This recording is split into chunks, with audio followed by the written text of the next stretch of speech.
अन्नदात्यासाठी अन्नत्याग आंदोलन जे आपण सर्वजण मिळून करत आहोत, ज्यात मी असेल व माझ्याबरोबर 26 जण इथं हे आंदोलन करत आहेत।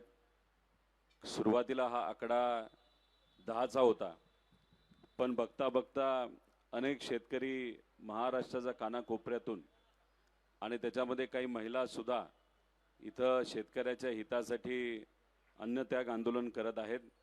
मी त्यांच्या मनापासून सर्व शेतकऱ्यांच्या वतीने या ठिकाणी आभार व्यक्त करतो। अजित नवले साहेबांनी आपल्या सर्वांना मार्गदर्शन केलं, आत्ताची काय परिस्थिती वस्तुस्थिती ही आपल्या सर्वांना सांगितली।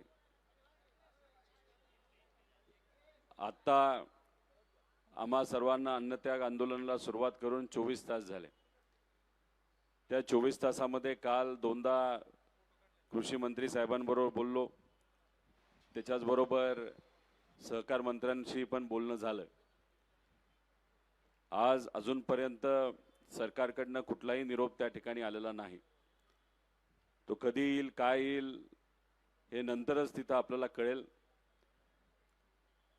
पण काही बातम्या आणि काही स्टेटमेंट जे काही मोठे नेते टीव्हीवर करत आहेत ते काही प्रमाणात मी बघितले। याच्यामध्ये मुख्यमंत्री साहेबांनी एक स्टेटमेंट केलं। सुरुवातीला ते म्हणत होते की या पुण्यश्लोक अहिल्यादेवी होळकरांच्या नावाच्या कर्जमाफी योजनेमध्ये कुठेही अट आम्ही टाकलेली नाही, हे त्यांचं पहिलं स्टेटमेंट। नंतर ते म्हणतात 99% शेतकऱ्यांना या योजनेचा फायदा होईल। म्हणजे सुरुवातीला कुठली अट शर्त नाही असं त्यांनी सांगितलं, नंतर म्हणतात 99% शेतकऱ्यांना फायदा होईल। काल ते म्हणाले 40 लाख शेतकऱ्यांना बिना अट तिथं मदत होणार आहे। म्हणजे योजना आहे 55 लाख शेतकऱ्यांची। काल संध्याकाळी त्यांनी कुठेतरी मान्य केलं असं आपल्याला म्हणावं लागेल की 40 लाख लोकांना फायदा होईल, म्हणजे कुठेतरी 15 लाख लोकांवर अन्याय होईल। आता हे स्टेटमेंट त्यांनी जे दिलं सुरुवातीचं की कोणालाच काही फरक पडणार नाही, सगळ्यांना त्याचा फायदा होईल, आणि हळूहळू बघता मुख्यमंत्री साहेबांनी सुद्धा मान्य केलं की हा जो काही ड्राफ्टचा मसुदा आहे, नाहीतर जे काही GR बनवला आहे त्याच्यामध्ये नक्कीच काही अटी आहेत। त्या अटीमुळे लाखो शेतकऱ्यांना नुकसान होणार आहे। मला असं वाटतं की शेतकरी एकजुटीचा हाच खऱ्या अर्थाने फायदा असतो। आता याच्यात ते सांगत असताना त्यांनी सांगितलं की जर कर्जमाफी सरसकट दिली तर बँकिंग सिस्टमला अडचण होईल। 2014 पासून आतापर्यंत या देशामध्ये मोठे मोठे जे व्यावसायिक आहेत, बिझनेसमॅन आहेत, त्यांना आतापर्यंत 20 लाख कोटी रुपयाची कर्जमाफी दिली गेली।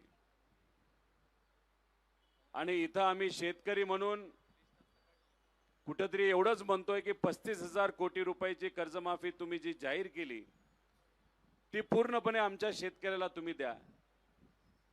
आता 20 लाख कोटी रुपये मोठ्या व्यावसायिकांचे, पैसेवाल्यांचे माफ करून जर या बँकिंग सिस्टमला अडचण झाली नसेल तर मग आमचे 35,000 कोटी रुपये 55 लाख शेतकऱ्यांचे माफ करून थोडी बँकिंग सिस्टमला काय अडचण होणार आहे। काल मोदी साहेबांचे गुणगान गात असताना त्यांनी अजून एक गोष्ट सांगितली की आपल्या या देशाची परिस्थिती इतकी चांगली आहे, जर पंतप्रधान साहेबांनी ठरवलं एका दिवसामध्ये या देशावरचं सगळं कर्ज जर भरून टाकायचं तर आपली आर्थिक ताकद इतकी चांगली आहे की एका दिवसामध्ये आपण तो निर्णय तिथं घेऊ शकतो। म्हणजे त्याचा अर्थ एका बाजूला शेतकऱ्याला न्याय देण्यासाठी आम्ही जेव्हा तुम्हाला म्हणतोय सरसकट कर्जमाफी द्या, तेव्हा तुम्ही म्हणता बँकिंग सिस्टमला अडचण येईल, आणि दुसऱ्या बाजूला मोदी साहेबांची प्रशंसा करत असताना तुम्ही सांगताय की आपली आर्थिक परिस्थिती या देशाची इतकी चांगली आहे की या देशावर कितीही लोन झालं तरी ते आपण भरून काढू शकतो. म्हणजे हा विरोधाभास आहे असं आपल्याला म्हणावं लागेल. खरं तर आकडेवारी द्यायची झाली, कारण तुम्हालाही माहिती, मी जेव्हा बोलतो तेव्हा आकड्यातच बोलतो. 2014 मध्ये या देशावर, पूर्ण देशावर 56 लाख कोटीचं कर्ज होतं आणि आता या देशावर गेल्या 10 वर्षामध्ये 210 लाख कोटीचं कर्ज झालेलं आहे. आणि तुम्ही म्हणता की मोदी साहेब आणि त्यांनी हे जे सरकार चालवलेलं आहे त्याच्यात इतकी ताकद आहे, हे 200 लाख कोटीचं कर्ज एका दिवसात तुम्ही भरू शकता. आमचं एवढंच म्हणणं आहे, 200 लाख कोटीचं कर्ज तुम्ही काय भरू नका, पण आमच्या शेतकऱ्याचं 35,000 कोटी रुपयाचं कर्ज तुम्ही भरा आणि सरसकट कर्जमाफी तिथं आम्हाला शेतकऱ्याला द्या. मी सातत्याने, आणि खरं तर आता नवले साहेबांनी सुद्धा आपल्या सर्वांना GR बद्दल सांगितलं. याच्यामध्ये अटी आहेत आणि त्या अतिशय घातक आहेत. त्या अटी काढणं फार महत्त्वाचं आहे. 2019ला जी कर्जमाफी झाली होती त्या कर्जमाफीला ही कर्जमाफी तुम्ही जोडत असाल तर 2019ला 48 लाख शेतकऱ्यांनी त्या कर्जमाफीचा लाभ घेतला होता. त्या कर्जमाफीचा लाभ जर 48 लाख शेतकऱ्यांनी घेतला असेल तर साधा तुम्हाला मला प्रश्न आहे, तर या कर्जमाफीमध्ये या 48 लाख शेतकऱ्यांवर अन्याय होणार का नाही होणार? 100% होणार. आणि अन्याय कसा होणार? तर 2 लाखापर्यंत कर्जमाफी या सरकारने जी जाहीर केली त्याच्यामध्ये 19ची अट असल्यामुळे ते म्हणतात 50,000 पर्यंत ज्या लोकांनी 19चा फायदा घेतलेला आहे कर्जमाफीचा त्या शेतकऱ्यांना फक्त 50,000 पर्यंतच हे सरकार तिथं मदत करणार आहे. आमचं म्हणणं आहे एवढीच अट काढा, एवढीच अट काढा. मग काय होणार आहे? ज्या शेतकऱ्याची 2019ला कर्जमाफीचा फायदा घेतलाय त्याचा आता जर 1.5 लाख रुपयाचं कर्ज असेल तर या GR प्रमाणे फक्त 50,000 रुपयाचा फायदा त्यांना मिळणार. पण त्याच्यासाठी आधी त्यांना 1 लाख रुपये भरावे लागतील खिशातून. आहेत का पैसे एवढे शेतकऱ्याकडे? आज नाहीत. 1 लाख भरल्यानंतर 50,000. आमचं म्हणणं ही अट काढा. त्याला काय होईल? 1.5 लाखच्या 1.5 लाख रुपये हे आमच्या शेतकऱ्यांचे तिथं माफ होणार. 2 लाख असतील तर 2 लाख माफ होणार. 2.5 लाख असतील तर तिथं 2 लाख माफ होणार. 50,000 ठीक आहे आम्ही भरू. खरं तर नवले साहेब, शेतकरी संघटनेचं मत आहे की जेवढं केवढं कर्ज आमच्या शेतकऱ्यावर असेल तेवढं तुम्ही माफ करा. ही महत्त्वाची मागणी आहे. सरकार या बाबतीत काय करेल हे आपल्याला सांगता येणार नाही, पण सरकारच्या हातामध्ये हा मसुदा असेल, हा GR असेल तर या 2 अटी तरी काढा. त्याच्याच बरोबर दुसरी अट जी आहे ते रेग्युलर कर्ज भरणाऱ्या शेतकऱ्याची आहे. 2017ला कर्जमाफी झाली तेव्हा रेग्युलर भरणारे शेतकरी किती होते? 14.5 लाख. जेव्हा 2019ची कर्जमाफी झाली तेव्हा हे शेतकरी किती होते? 14 लाख. आता तुम्ही म्हणताय 23 लाख आहेत. 23 लाख आकडा कुठून आणला तुम्ही? हे रेग्युलर भरणारे शेतकरी 23 लाख कुठंच नाही आहेत. आणि याच्यात तुम्ही अट काय टाकली? 25-26 जे वर्ष झालं आणि 26-27 जे वर्ष झालंच नाही. मग तुम्ही काय म्हणता या 14 लाख शेतकऱ्याला की बाबांनो अजून 1 वर्ष तुम्ही थांबा आणि 1 वर्ष थांबा, तेवढं तुम्ही परतफेड करा, मग तुम्हाला आम्ही कर्जमाफी देऊ या रेग्युलर शेतकऱ्याला. हाच अर्थ झाला ना 26-27चा. मग ही अट कशाला पाहिजे? मदत आज आमच्या शेतकऱ्याला आत्ताच्या आत्ता तिथं मदत पाहिजे. त्यामुळे या 2 अटी काढणं आमच्या सर्वांसाठी महत्त्वाचं आहे. त्यामुळे मला सरकारला एवढंच सांगायचं आहे, आम्ही राजकीय टीका करणार नाही, आम्हाला टीका करायची नाही. नक्कीच जे पद महत्त्वाचं असतं ते मुख्यमंत्री पद असतं. त्या पदावर असणारे देवेंद्र फडणवीस साहेबांनी ठरवलं की लगेचच्या लगेच हा निर्णय तिथं घेतला जाऊ शकतो. आणि जसं नवले साहेबांनी सांगितलं, तुम्ही कुठल्याही तुमच्या अभ्यासू नेत्याला इथं पाठवा, त्यांच्याशी आम्ही चर्चा करायला तयार आहे. पण कृपा करून आमचं मत आहे अभ्यासू नेत्याला. नाही तर तुम्ही सांगलीच्या कुठल्या तरी एका नेत्याला पाठवणार, नाही तर इथल्या पालकमंत्र्याला पाठवणार. त्यांचा अभ्यास किती याचा अंदाज आम्हाला आहे. त्यामुळे तुमच्यातले जे अभ्यासू नेते, बावनकुळे साहेबांना पाठवा, कृषी मंत्री साहेबांना पाठवा, रावळ साहेबांना पाठवा. मुख्यमंत्री साहेब स्वतः हुशार आहेत, एकनाथ शिंदे साहेब आहेत, अजितदादा पक्षाच्या सुनित्रा काकी आहेत. अशा कोणातरी विचारवंत नाही तर अभ्यासू लोकांना आमच्याकडे पाठवा. आम्ही त्यांच्यावर बसतो, कसे आकडे चुकीचे आहेत जे तुम्हाला अधिकारी सांगतात हे आम्ही तिथे सिद्ध करू. आणि मग आम्ही जे म्हणतो ते खरं असेल तर मग आमची एकच कंडिशन असेल, मग आमची कंडिशन जी शेतकरी संघटनेची आहे ती कंडिशन आम्ही म्हणतो हे आकडे बरोबर आहेत आम्हाला माहिती, आणि याच्यावर जर आपण कुठेतरी अभ्यास करायचा नाही तर युक्तिवाद करायचं ठरलं आणि जर आमचे आकडे बरोबर निघाले तर मग आमच्या शेतकऱ्याला सरसकट कर्जमाफी तुम्हाला द्यावी लागेल. ज्याच्यावर 10 लाखाचं कर्ज आहे त्याचं सुद्धा तुम्हाला तिथं माफ करावं लागेल. हे आमचं ओपन चॅलेंज आहे का हिम्मत चॅलेंज घेण्याची? जर ही चॅलेंज घेण्याची हिम्मत आपल्यात नसेल तर फक्त एकच विनंती या सरकारला की कृपा करून फक्त 2 अटी काढा. मागण्या वाढत जाणार आहेत. आमच्यापर्यंत आतापर्यंत 4-5 शेतकरी वेगळ्या वेगळ्या संघटना त्यांच्या मागण्या इथं आलेल्या आहेत. आमच्याकडे कोळी बांधवाची पण मागणी आली. त्यांना 140 रुपयाला आता डिझेल घ्यावं लागतंय. 140 रुपयाला परवडणार नाही. कर्नाटकामध्ये 70 रुपयाला दिलं लागतं, त्या बोटीला लागतं मासे पकडायला. आता त्यांना सुद्धा शेतकऱ्यांमध्ये टाकलेलं आहे. त्यांची मागणी आमच्यापर्यंत आली. काही अशा बँका आहेत त्यांना तिथं मदत होत नाही, त्यांची मागणी इथं आमच्याकडे आलेली आहे. त्याच्याच बरोबर काही शेतकऱ्यांचं म्हणणं आहे की जे अशा जमिनी असतात त्याच्यात कर्ज दिलं जाऊ शकत नाही, पण त्यांना तिथं मदत देण्याची जरूरत आहे, त्यांना सुद्धा आपल्याला मदत द्यावी लागेल. काही शेतकऱ्यांचं म्हणणं 2 लाख का 4 लाख का नाही, 5 लाख का नाही. आता मागण्या ह्या वाढत चाललेल्या आहेत. त्यामुळे शेतकऱ्याचं पहिली म्हणणं असं आहे की हा लढा जो शेतकऱ्यांनी उभा केला होता काही महिन्यांपूर्वी, कुठली अट न टाकता कर्जमाफी करायची, ज्याच्यामध्ये नवले साहेब सुद्धा त्या लढ्यामध्ये होते. बच्चू कडूंना भेटायला मी सुद्धा तिथे गेलो होतो, पाठिंबा दिला होता तुमच्या सगळ्यांच्या वतीने.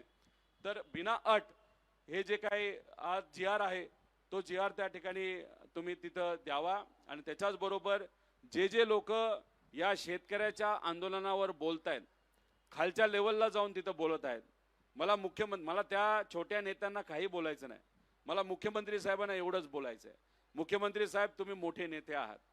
तुमच्या कॅबिनेट मधले काही नेते नाही तर तुमच्या पक्षातले काही आमदार जर खालच्या पातळीवर जाऊन आमच्या शेतकऱ्याबद्दल तिथं बोलत असतील, या आंदोलनाबद्दल तुम्ही बोलत असाल, ह्याला स्टंडबाजी तिथं म्हणत असाल आणि त्याच्यावर हे बोलल्यानंतर तुम्ही त्या नेत्याला काहीच बोलत नसाल, तर आम्हाला हेच म्हणावं लागेल की देवेंद्र फडणवीस साहेबांसारख्या मोठ्या नेत्यांनी या छोट्या नेत्यांना मुद्दामून आमच्या या आंदोलनावर नाही तर शेतकऱ्यावर बोलण्यासाठी तिथं पाठवलेलं आहे. त्यामुळे कृपा करून त्यांना तुम्ही थांबवा. ते जर थांबले नाहीत आणि उद्या जर काही शेतकऱ्यांनी त्यांच्यावर काय केलं तर आम्ही त्याला जबाबदार नाही. कारण का संवेदनशील विषय झालेला आहे. लोक अतिशय याच्यामध्ये संवेदनशील बनलेले आहेत. हा जीवन मरणाचा प्रश्न त्या ठिकाणी बनलेला आहे. त्यामुळे कृपा करून आम्हाला विनंती आहे की लवकरात लवकर या बाबतीत सरकारने त्या ठिकाणी निर्णय हा घेतला पाहिजे आणि तो घेतील असा विश्वास या ठिकाणी व्यक्त करतो.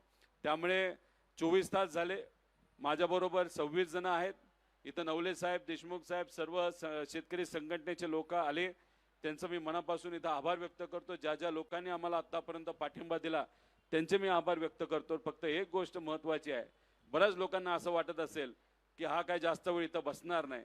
त्यांना एवढंच सांगायचंय, मी सुद्धा शेतकऱ्याचाच मुलगा आहे. त्यामुळे मी इथं जोपर्यंत आमच्या शेतकऱ्यांचं तुम्ही ऐकत नाही, चर्चा करत नाही, सकारात्मक होत नाही, तोपर्यंत जेवढा माझा जीव आहे, जेवढ्यात माझ्या ताकद आहे तेवढी नक्कीच ती ताकद त्या ठिकाणी मी वापरेल आमच्या शेतकऱ्याला न्याय देण्यासाठी. त्यामुळे आपण सर्वजण पाठिंबा देता एवढ्या मोठ्या संख्येने इथं येत आहात, त्यामुळे सगळ्यांचेच मी मनापासून इथं आभार व्यक्त करतो. सर्व संघटनेचे आभार व्यक्त करतो. आज संध्याकाळपासून आणि उद्यापासून मोठे मोठे नेते आपल्याला पाठिंबा देण्यासाठी येतील आणि हा जो आवाज आहे, हा जो काही संघर्ष आहे तो अजून मोठा तिथं होणार आहे. नवले साहेबांनी जसं आपल्याला सांगितलं की हा लढा फक्त नेत्यांचा नाही हो. आमचं कुठे कर्ज नाही, आम्हाला कुठे कर्जमाफीची जरूरत नाही. त्यामुळे ही कर्जमाफीची जरूरत आहे तर ही तुम्हाला आहे, पण त्यासाठी तुम्हाला सुद्धा रस्त्यावर उतरावं लागणार आहे, तुम्हाला लढावं लागणार आहे. मातीसाठी, शेतीसाठी त्या ठिकाणी लढावं लागेल, आपल्या बापासाठी, आपल्या आईसाठी लढावं लागेल. कर्जमाफी हा तुमचा सगळ्यांचा हक्क आहे. बरेच लोक म्हणतात कर्जमाफी दिली म्हणजे आपले पैसे वाया गेले, तसं होत नसतं.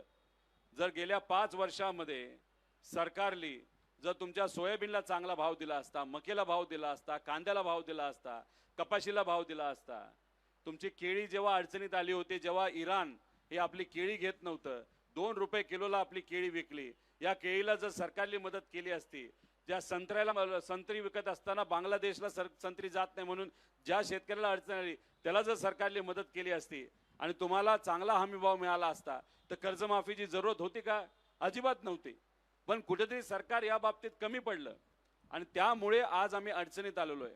त्यामुळे आमचा हा हक्क आहे, आमचा शेतकऱ्याचा हक्क आहे की आमची कर्जमाफी सरसकट बिना अट त्या ठिकाणी झाली पाहिजे आणि तोच हक्क आम्ही या आंदोलनाच्या मदतीने तिथं मागत आहोत.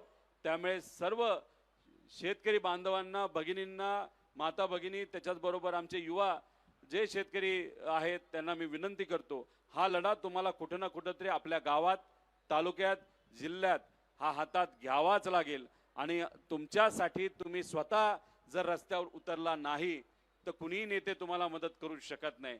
स्वतःचा लढा स्वतः लढलाच तर तुम्हाला तिथं न्याय मिळू शकतं आणि तो लढा तुम्ही लढाल असा विश्वास या ठिकाणी आपल्या सर्वांच्या वतीने व्यक्त करतो आणि आपण आलात त्यासाठी मनापासून आभार आणि असाच पाठिंबा या आंदोलनात तुम्ही देत राहिला तर मला असं वाटतं पुढच्या 1-2 दिवसांमध्येच आपल्या सगळ्यांच्या मागण्या या सरकारला मान्य कराव्याच लागतील आणि सरकारला सुद्धा सांगतो, तुम्ही या मागण्या मान्य केल्यानंतर शेतकऱ्यांच्या वतीने आम्ही स्वतः येऊ आणि या सरकारचा त्या ठिकाणी आम्ही तिथं सत्कार करू. आम्हाला ह्याच्यात कुठेही राजकारण करायचं नाही, फक्त अटी काढा, लगेच दुसऱ्या तासामध्ये तिथं तुमच्यापर्यंत आम्ही पोहोचतो, तुमचा सत्कार करतो, तुमचं अभिनंदन करतो आणि तुम्हाला पूर्णपणे क्रेडिट या पूर्ण GR साठी त्या ठिकाणी देतो. आम्हाला कुठेही क्रेडिट घ्यायचं नाही. येणारं वर्ष पाऊस नसल्यामुळे आमच्या या बळीराजाला अतिशय कठीण जाणार आहे आणि फक्त बळीराजाला जाणार नाही तर तिथे असणाऱ्या आमच्या मजुराला जाणार आहे, ग्रामीण अर्थव्यवस्थेला जाणार आहे. ग्रामीण अर्थव्यवस्था अडचणीत आली, शहर अर्थव्यवस्था अडचणीत येणार आहे. त्यामुळे येणारं वर्ष अतिशय कठीण आहे. तर येणाऱ्या वर्षात जर आम्हाला जगायचं असेल तर हे आमचा जो हक्क आहे कर्जमाफीचा तो आम्हाला त्या ठिकाणी मिळालाच पाहिजे अशी आमच्या सगळ्यांची त्या ठिकाणी मागणी. एवढंच सांगतो आणि सरकारकडनं कदाचित आता काही संदेश आला असेल तर तो आपण सर्वांनी जाणून घेऊ, नसेल आला तरी आम्ही आंदोलनात ठाम आहोत एवढंच या ठिकाणी सांगतो आणि थांबतो. जय हिंद, जय महाराष्ट्र, रामकृष्ण.